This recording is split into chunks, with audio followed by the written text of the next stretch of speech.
সফলতার কোনো শর্টকাট হয় না, হয় অনেক কাঠখড় পুড়িয়ে জীবন যুদ্ধের প্রতিটি অধ্যায়ে নিজেকে প্রমাণ করে করে একটু একটু করে আপনি সফল হবেন, একটু একটু করে আগাবেন। ইটস এ জার্নি, এটা কোনো ডেস্টিনেশন নয়।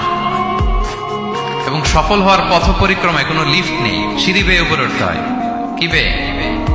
কিন্তু আমরা সফল হতে চাই কিভাবে? ডাইরেক্ট 100 তলায় আমি সফল, উপরে সবার উপরে আমি, এইভাবে চাই সফলতাটা। সবার উপরে উঠে যাব, গোল্ড মেডেল গলায় পরাই দিবে, আমরা সাকসেসফুল না। সফলতার রাস্তায় কোনো লিফট থাকে না। কি দিয়ে উঠতে হয়?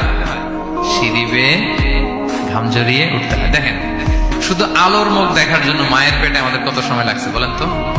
জাস্ট একটু লাইট, হ্যাঁ, 9 মাস 10 মাস সময় লাগছে শুধু একটু আলো দেখবো আমরা।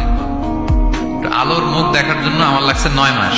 আর এখানে আমরা শর্টকাট খুঁজি, খালি কি খুঁজি? সফলতার কোনো শর্টকাট নেই।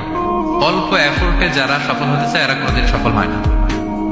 ইউসুফ আলাইহিস সালামের জীবনীটা একটু খেয়াল করেন, একটু একটু করে তিনি সামনের দিকে গিয়েছেন এবং সবশেষে ইজিপ্টের ফিনান্স মিনিস্টার হয়েছেন। এজন্য ধৈর্য ধারণ করতে হবে, নিজের সর্বোচ্চটুকু উজাড় করে দিয়ে আপনার রোলটা আপনি প্লে করবেন, এরপর আল্লাহ তাআলার উপর ভরসা রাখবেন। কিন্তু অনেক চেষ্টার পরেও যদি কাঙ্ক্ষিত সফলতা না পান, হতাশ হওয়ার কিছু নেই। কারণ বিশ্বাসীর সফলতা শুধু দুনিয়াতে না, বিশ্বাসীদের সফলতা আখিরাত পর্যন্ত বিস্তৃত।